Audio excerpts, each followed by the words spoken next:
Okay, so starting with development chapter, economics, first chapter of class 10 CBSE. So development chapter में basically जो है we will study the terms like development, national income, then per capita income कैसे calculate की जाती है country की. So basically पूरा chapter के अंदर ये चीज़ है कि किस तरीके से एक कंट्रीज़ मतलब हम जो कहते हैं कि ये कंट्री डेवलप्ड है या कोई अंडर डेवलप्ड है, वो किस तरीके किन basis what are the determinants जो हमें बताते हैं कि कौन सी कंट्री डेवलप्ड है, अंडर डेवलप्ड है, क्या पैरामीटर्स हैं, यूएनडीपी, ह्यूमन डेवलपमेंट रिपोर्ट, ये सारी इंपॉर्टेंट टर्म्स हैं that we are going to learn. So starting with, first of all, I am discussing short answers of self-study, social science. Most of the chapter will be covered in these questions. After that, a video from textbook will be sent. So what is development? Development is a comprehensive term which includes, what is development? मतलब जिसमें एक country का पर capita income, उसका लोगों का जो living standard है, वो जो there should be a reduction in poverty, illiteracy, crime rate, ये सारी चीज़ें अगर हो, इलिटरेसी, क्राइम रेट, मतलब जिस कंट्री में लिटरेसी रेट ज़्यादा है, क्राइम रेट कम है, पॉवर्टी कम है, लिविंग स्टैंडर्ड ऑफ पीपल काफ़ी अच्छा है और पर कैपिटा इनकम भी ज़्यादा है. अभी पर capita income, what is per capita income? Total population को अगर हम total income of the country से डिवाइड करें तो एक पर पर्सन की पर कैपिटा इनकम आती है.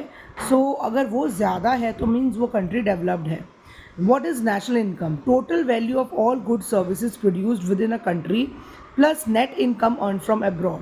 जितनी भी कंट्री में गुड्स एंड सर्विसेज प्रोड्यूस हो रही हैं, जो भी हम गुड्स बना रहे हैं, सर्विसेज इज़ बेसिकली जैसे इंश्योरेंस सर्विसेज, बैंकिंग सर्विसेज, जो भी आप एक सैलॉन में जाके भी सर्विस लेते हो तो वो भी एक सर्विस मानी जाती है. मतलब जो प्रोफेशनल्स हैं या फिर जो भी गुड्स मैन्युफैक्चर हो रहे हैं उनसे जो इनकम आ रही है, प्लस जो अब्रॉड से इनकम आ रही है, मतलब इंपोर्ट एक्सपोर्ट से या टूरिज़म से, उसको मिला के कंट्री की नेशनल इनकम बनती है.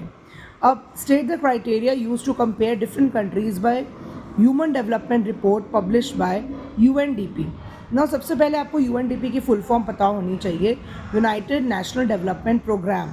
अब ये जो यूएनडीपी है वो हर बार अपनी एक रिपोर्ट पब्लिश करती है, human development report, HDR.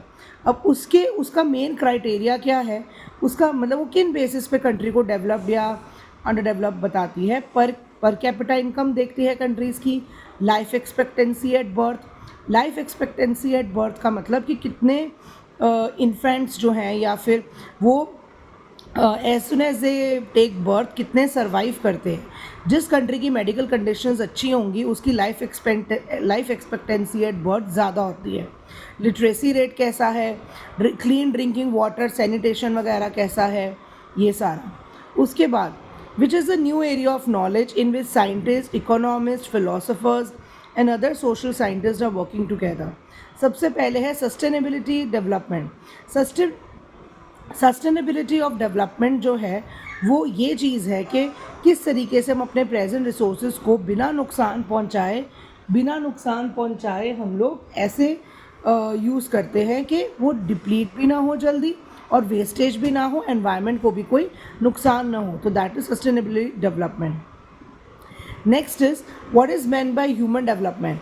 It is a process of enlarging people's choices as well as raising the level of well-being so that they can lead a purposeful life and a creative life. मतलब what is human development? कि जैसे अब आज हम एक shirt खरीदने जाएं तो we have several options. There are so many brands out there out of which we can select. So peoples choices को एनलार्ज करना ताकि वो एक अच्छी पर्पस और क्रिएटिव लाइफ जी सके. दो national income and per capita income are indicators of human development, but उसके अंदर जो हमारा ह्यूमन डेवलपमेंट के अंदर और भी चीज़ें इंक्लूड होती हैं जैसे हेल्थ, एजुकेशन, एनवायरनमेंट. आप बहुत पर कैपिटा इनकम बहुत ज़्यादा है बट एनवायरनमेंट ही आपका सही नहीं है या पॉवर्टी बहुत ज़्यादा है उस कंट्री में, so it can't be considered as a developed country. UNDP UNDP जो है वो किन बेसिस पे, किन पैरामीटर्स पे कंट्री के डेवलपमेंट मेजर करता है. health status, education level and per capita income. Or mention two important aspects of our lives other than income. तो पर कैपिटा इनकम या फिर इनकम के अलावा और कौन से दो एस्पेक्ट्स हैं, वो है हेल्थ और एजुकेशन. फिर है अब has Kerala a higher human development index than Punjab in spite of low per capita income. अब जो हमारा केरला है, अब जो केरला है हम बोलते हैं हायर डेवलपमेंट इंडेक्स, मतलब केरला का ह्यूमन डेवलपमेंट इंडेक्स जो है वो हाई क्यों है? केरला का पर कैपिटा इनकम कम है, पंजाब की पर कैपिटा इनकम ज़्यादा है, क्योंकि हम वीट वगैरह बहुत इंपोर्ट एक्सपोर्ट, मतलब एक्सपोर्ट बहुत ज़्यादा है पंजाब का ओवरऑल. केरला की इनकम ज़्यादा है कि पंजाब की इनकम ज़्यादा है, केरला की कम है. फिर भी वो जो ह्यूमन डेवलपमेंट इंडेक्स है HDI पे केरला का रैंक ऊपर है. क्यों? बिकॉज उसके अंदर लो इन्फेंट मोर्टेलिटी रेट है और हायर लिटरेसी रेट. केरला में 99% लिटरेसी रेट है, जो कि पंजाब में नहीं. और लो इन्फेंट मोर्टेलिटी रेट, ये वहाँ पर कम बच्चे जैसे ही दे टेक बर्थ मतलब सर्वाइव नहीं कर पाते या दे डाई, ऐसे बहुत कम बच्चे हैं. जबकि पंजाब में इन्फेंट मोर्टेलिटी रेट मतलब इन्फेंट यानी छोटे बच्चे, मोर्टेलिटी यानी they die as soon as they take birth या फिर 1 ईयर के गैप के अंदर. तो वो पंजाब में ज़्यादा है, केरला में कम है, यानी वो ज़्यादा डेवलप्ड है. तो HDI पे उसको ज़्यादा ऊपर रैंक दिया गया है. अब what are the 4 characteristics of development? Different people have different development goals. What में भी एक के लिए जो डेवलपमेंट होगा वो हो सकता है दूसरे के लिए डिस्ट्रक्टिव हो. अब इसका एक एग्जाम्पल देती हूँ. जैसे कि अगर एक फार्मर है, उसको अपनी वीट बेचनी है, वो तो यही चाहेगा ना कि महंगे से महंगे दाम में मुझे बिके ताकि उसको प्रॉफिट हो. लेकिन जो वीट के खरीदार हैं वो तो ये चाहेंगे कि उनको सस्ते में मिले. सो एक के लिए जो डेवलपमेंट है वो दूसरे के लिए डिस्ट्रक्शन है. Income is the most important component of development, but income के साथ साथ good health, literacy, equal treatment, peace. आप बहुत रिच हो बट आपकी कंट्री में पीस नहीं है, हमेशा राइट्स होते रहते हैं, then your quality of life is not good. For development people seek mixed goals. Development के लिए we look for mixed goals. Describe any 3 features of a developed country. उन countries में high literacy rate होता है. Most of the people of these countries are engaged in service sector. As per the World Bank report, अब ये जो चीज़ है, जिनकी per capita income $49,300 per annum हो या उससे ज़्यादा हो, वो डेवलप्ड है. बट ये जो अमाउंट है ये आपको लेटेस्ट टेक्स्ट बुक्स के अंदर देखना पड़ता है. ये हर साल रिन्यू होती है, तो आपको you will have to look for जो लेटेस्ट है उसको आपको देखकर उसके हिसाब से you will note it down. Now next is what is per capita income, where is it used? Now per capita income, it is calculated by dividing the national income of a country by population. जो भी country की full income है उसको अगर हम divide कर दें population से, तो हमें पर कैपिटा इनकम मिल जाएगी उस कंट्री की. It is used to compare different countries.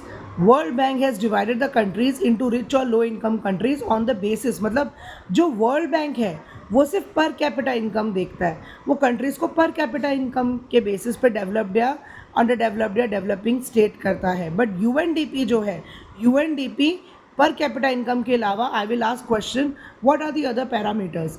सो वो अदर पैरामीटर्स कौन से हैं? Education, literacy rate, poverty.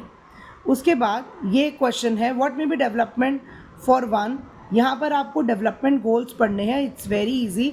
एक लैंडलेस रूरल लेबर के डेवलपमेंट गोल्स क्या होंगे कि उसको, ये MCQ में आता है ये वाला क्वेश्चन बहुत बार, कि एक लैंडलेस रूरल लेबर चाहेगा कि उसको ज़्यादा दिन काम के मिले, बेटर वेजेस मिले, सोशल एंड इकोनॉमिक इक्वालिटी मिले और उसको फूड ग्रेन्स लो प्राइस में मिले. रिच फार्मर चाहेगा कि उसको अपने प्रोड्यूस का हायर प्राइस मिले, उसको चीप इनपुट्स मिले जैसे सीड्स और मशीनरी. ट्रेडर चाहेगा कि इंफ्रास्ट्रक्चर अच्छा हो, टैक्सेस कम हो, चीप लेबर हो. What may be development for one may not be development for the other. Explain by giving example. More wages means development for a worker, but it go against the entrepreneur. यानी entrepreneur जो businessman है वो अगर किसी labour को अपने under higher करेगा तो अगर वर्कर तो चाहेगा उसको ज़्यादा वेजेस मिले, ठीक है, ताकि उसकी लाइफ अच्छी हो. बट एंटरप्रेनर ज़्यादा वेजेस देगा तो उस एंटरप्रेनर के लिए नुकसान है. उसके ज़्यादा पैसे जाएंगे. A rich farmer wants to sell food grains at higher price, but a poor worker wants to purchase it for low price. तो इस तरीके से डैम का कंस्ट्रक्ट होना मतलब चीप पावर, ठीक है ना, पावर सस्ती हो जाएगी, आप इलेक्ट्रिसिटी प्रोड्यूस करोगे, बट पीपल जो वहाँ पर रहते थे उनको अपना हैबिटेट, अपना घर छोड़ के जाना पड़ेगा, तो उनके लिए ये it is not development. What is national development? What are the aspects covered under the development? So, national development is a comprehensive term which includes improvement in living standard of people, increase in per capita income, providing social amenities like education, medical care. ठीक है ना, ये सारी चीज़ें, मतलब national development एक comprehensive term है जिसमें ये सारी चीज़ें बहुत इंपॉर्टेंट है. अब per capita income at least 3-4 things you will have to learn. Per capita income एक तो बहुत ज़्यादा है. सोशल एमिनिटीज़ ले, जैसे कि education, medical care, social services, ये सब बहुत अच्छे से अवेलेबल है उस कंट्री में. Under national development a country uses it's resources in a fair and just way. Under this, only those programs and policies are implemented which would benefit a large number of people. Under national development, countries focus more on infrastructure, जिससे education, health और other social services improve हों. सो ये national development है और ये उसके aspects हैं कि नेशनल डेवलपमेंट इन एस्पेक्ट, अगर ये सारे एस्पेक्ट्स पूरे हो रहे हैं तब हम एक कंट्री को बोल सकते हैं कि वो डेवलप हो रही है. Next is what is the significance of human development index. HDI is use to measure level of development in a country. HDI से हम लोग मेजर कर सकते हैं कौन सी कंट्री कितनी डेवलप्ड है. वो UNDP पब्लिश करता है. कौन पब्लिश करता है HDI? UNDP united national development programme human development index produce करता है, कंट्रीज़ को रैंक करता है. वो एक कॉम्प्रिहेंसिव अप्रोच है. कॉम्प्रिहेंसिव यानी एक चीज़ नहीं, और भी बहुत सारे फैक्टर्स इंक्लूड करना. सेम चीज़ है, income, education, health status and life expectancy.